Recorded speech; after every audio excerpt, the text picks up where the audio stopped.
ایک مقصد ہے بالکل کامن، مردوں کا بھی عورتوں کا بھی، لڑکوں کا بھی لڑکیوں کا بھی، وہ ہے امتحان۔ تمہیں کوئی واچ کر رہا ہے، تمہیں کوئی دیکھ رہا ہے، ہمیں کوئی واچ کر رہا ہے، ہم سب کو کوئی دیکھ رہا ہے، ہمارا ایک ایک موومنٹ ریکارڈ ہو رہا ہے، ہم جو بولتے ہیں وہ ریکارڈ ہو رہا ہے، ہمارا ایک ایک ایکشن ریکارڈ ہوتا ہے اور دیکھا جاتا ہے ہم کیسے ریئیکٹ کرتے ہیں۔ اللہ تعالیٰ دیکھتا ہے کہ یہ نوجوان لڑکا اپنی نگاہوں کو نیچا رکھتا ہے کہ نہیں، یہ نوجوان بچی اپنی عزت کی حفاظت کرنے کے طریقے جانتی ہے کہ نہیں، یہ لڑکی سماج کے بیہودہ لوگوں کو انوائٹ کرتی ہے کیا، مجھے ٹیز کرو، سیٹی بجاؤ، مجھے دیکھو اور گھورو، میرے جسم کے ایک ایک فگر کو دیکھو، مجھے میسیجز بھیجو، یہ کرتی ہے؟ یا یہ لڑکی اپنے ڈریس اور انداز سے صاف پیغام دیتی ہے کہ میں بازاری لڑکی نہیں ہوں، سماج کے غنڈوں مجھ سے دور رہنا، سماج کے بھیڑیوں درندوں مجھ سے دور رہنا۔ یہ امتحان ہے، ہر لمحے امتحان۔ پردے کی جو لاجک قرآن نے بتائی ہے، پردے کی جو لاجک ہے، یہ پردہ کتنی خوبصورت چیز ہے، ایک پاکیزہ تہذیب۔ پردے کی لاجک قرآن نے دو جگہ بتائی ہے، دو قسم کے مقصد ہیں۔ ایک تو پردے کا مقصد یہ ہے کہ مردوں اور عورتوں دونوں کے دل پاک صاف رہیں گے اگر ہماری عورتیں، بہنیں، بچیاں پردے میں رہیں، کیونکہ اللہ نے ایک اٹریکشن رکھا ہے، no doubt about it, nobody can deny it. اور یہ اٹریکشن جو فیمیل میں میل کے لیے رکھا ہے اللہ نے، یہی تو اس دنیا کا حسن ہے، یہی تو اس دنیا کی بیوٹی ہے۔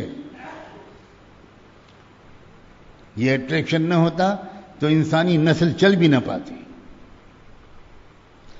یہ اٹریکشن لو افیئرس کے لیے نہیں رکھا ہے، یہ اٹریکشن جنسی انارکی کے لیے نہیں رکھا ہے، یہ اٹریکشن گندے کاموں، گندے گیتوں، گندے گانوں، گندے خیالات، اس کے لیے نہیں رکھا ہے۔ یہ اٹریکشن اس لیے رکھا ہے کہ ایک بچے کو بہت پیار کرنے والے، خیال کرنے والے ماں باپ ملیں، ورنہ اگر یہ اٹریکشن نہ ہوتا تو کون شادی کرتا، کون ذمہ داری اپنے اوپر لیتا۔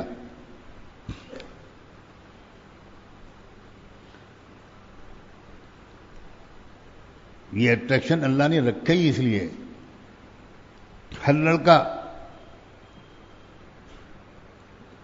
بہت جلدی بے چین ہونے لگتا ہے اور اس کے اندر ایک جذبات ابھرتے ہیں، سیکس کے جذبات، محبت کے جذبات۔ پہلے تو محبت کے جذبات ہوتے ہیں۔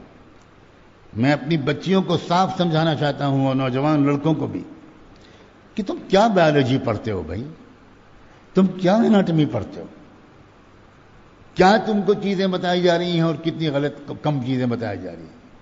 تم سائیکالوجی میں اس بات کو کیوں نہیں پڑھتے کہ جب بچہ ٹین ایج میں داخل ہونے لگتا ہے، کوئی بچی بھی اور کوئی بچہ بھی، تو اس کے دماغ میں ایک ونڈو کھلتی ہے جس کا نام ہے لو ونڈو۔ نوٹ کرو بچیوں، اور اگر تم پڑھی لکھی ہو تو جاؤ لائبریری میں بیٹھ کر سائیکالوجی کی کتابوں میں پڑھو، ایک لو ونڈو کھلتی ہے ہر لڑکے کے دل میں، دماغ میں، اور لڑکی کے دماغ میں، محبت کی کھڑکی، اس کا نام ہی رکھا گیا ہے۔ اس وقت اس بچے اور بچی کے اندر ایک عجیب قسم کے خیالات آنے شروع ہوتے ہیں۔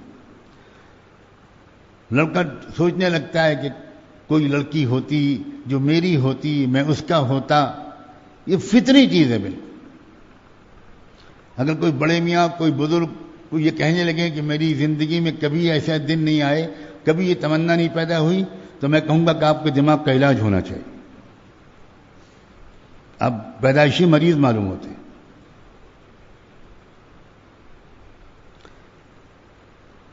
اور پھر اس کے نتیجے میں کیا ہوتا ہے، ایک عجیب قسم کی جنونی کیفیت اور شاعرانہ سوچ میں ایک رومانٹک سوچ میں یہ لڑکے اور لڑکیاں پھنس جاتے ہیں.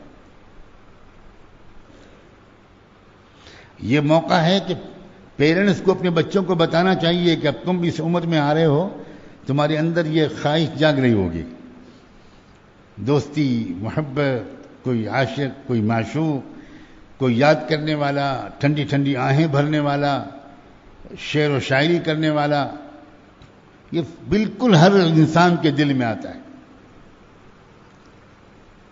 یہ اللہ میاں نے رکھا ہی اس لیے کہ یہ سب نہ ہو تو کون شادی کرے گا بھائی.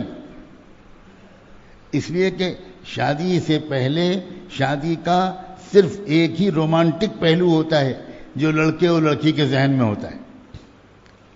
لڑکا بھی سوچتا ہے کہ بس میری شادی ہوگی, ایک حسین عالم میرے زندگی میں آئے گی اور وہ ممتاز محل ہوگی اور میں شاہ جہاں ہوں گا, اور دونوں مل کے تاج محل بنائیں. حالانکہ لڑکے میاں کو شادی کے چند دن کے بعد آٹے دال کا بھاؤ معلوم ہو جاتا ہے اور وہ سر گھجا کے کہتے ہیں کاش میں نے یہ غلطی نہ کی ہوتی, اور اللہ میاں سے کہتے ہیں اللہ یہ پہلی اور آخری غلطی ہے, اب کبھی نہیں کروں گا, معاف کر دیں. اٹھا بیٹھی کرتے, اس لیے کہ گئی آزادی ان کی. بہت مستی کرتے تھے, رات میں 12-1 بجے تک گھر واپس آتے تھے. جو پاکٹ منی ملتا تھا باپ کا کمایا ہوا, جائز اور ناجائز طریقے سے اس کو باہر اڑا دیتے تھے. کبھی چاکلیٹ کھا رہے ہیں, سموسے کھا رہے ہیں, چکن کھا رہے ہیں, آئس کریم کھا رہے ہیں. کیا ہے, کوئی ذمہ داری تو ہے نہیں. اب جب شادی ہو گئی تو پرس نکالتے ہوئے ہاتھ کانپتے ہیں. اب پتہ ہے کہ مہینے کا بجٹ چلانا ہے, اتنا خرچہ ہے. اب نہ آئس کریم یاد آتی ہے, نہ کینڈی, نہ چکن. اب تو بھنڈی اور لوکی پر زندگی گزرتی ہے. پہلی رات میں 12-1 بجے آتے تھے جناب, اور اگر پوچھ لیا ماں نے کہ بیٹا دیر سے کیوں آئے, تو اتنی کس کے جواب دیا کہ ماں بیچاری اپنی عزت بچا کے خاموش ہو گئی. ماں آپ میرے معاملات میں بالکل انٹرفیئر نہ کیا کیجیے, میں کوئی بیوقوف لڑکا ہوں, میں بڑا ہو گیا ہوں. ماں چپ. اور اب شادی کے بعد 10 بجے اور 9 بجے رات کو آپ کے موبائل کی گھنٹی بجنے لگی, صاحب کہاں ہیں؟ اب اٹینڈنس ہوگی جیسے جیل میں حاضری ہوتی ہے. جیل میں جو لوگ گئے ہوں گے اور جو نہیں گئے ہوں گے, میں دعا تو نہیں کروں گا کہ وہ جائیں, اتنا ضرور کہوں گا کہ میری بات مان لیں. نہیں مانیں گے تو شاید جانا پڑے گا. صبح شام دونوں وقت جیل میں حاضری ہوتی ہے. ویسے ہی شاہزادے کی شادی کے بعد حاضری ہوتی. کہاں تھے؟ بیوی کو شک ہے کہ جناب یہ کہیں اور ہوں گے. جب یہ مجھ سے دوستی کر سکتے تھے تو ان کی تو 2-4 اور بھی ہوں گی. یہ ہے آج کل کا معاشرہ. کس جاہلیت کے گندے سماج میں رہ رہے ہو لوگوں, اس میں جینے کا سلیقہ سیکھو.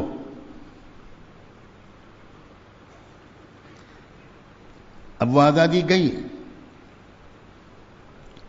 اب مہینے کا بجٹ چلانا ہے. ایک ایک منٹ, ایک ایک پیسہ گن کر, تول کر, ناپ کر استعمال کرنے لگے صاحبزادے. پھر کچھ دن کے بعد بچہ پیدا ہو گیا. اب آج منا بیمار ہے, کل منی بیمار ہے, پھر منی کی اماں بیمار ہے. اب ان کو لے کے جاؤ, ان کو لے کے جاؤ, ان کا ایڈمیشن کراؤ, ان کے داخلہ کراؤ, ان کے پیسے ادا کرو. اور آدمی سوچتا ہے یار میں نے شادی اسی لیے کی تھی. جناب آپ نے کس لیے کی تھی؟ آپ اگر یہ سمجھ رہے تھے کہ ساری زندگی آپ شاہجہاں بنے رہیں گے تو آپ خاندانی احمق تھے. ددیال, ننیال اور سسرال سب بیوقوف. زندگی عشق اور حسن کی کہانی نہیں ہے, زندگی ایک چیلنج ہے. زندگی ذمہ داریوں سے بھرے ہوئے ایک چیلنج کا نام ہے. لیکن نہیں سیکھا لڑکوں نے, لڑکوں کو نہیں سکھایا, نہ پیرنٹس نے, نہ کالج نے, نہ اسکول نے. نہیں بتایا لڑکے کو بیٹا زندگی ایک چیلنج ہے.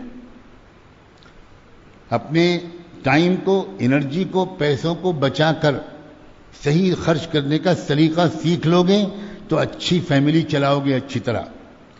اور اگر تم نے اپنی ٹائم کو, انرجی کو, ریسورسز کو ادھر ادھر پھینکنے ہی کی عادت ڈالی تو تمہارے گھر میں خطرناک پریشانیاں پیدا ہوں.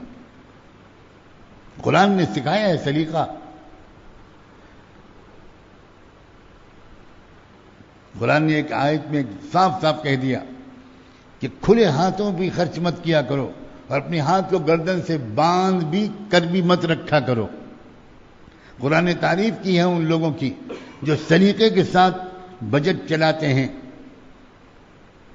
کان بین ذالک قواما.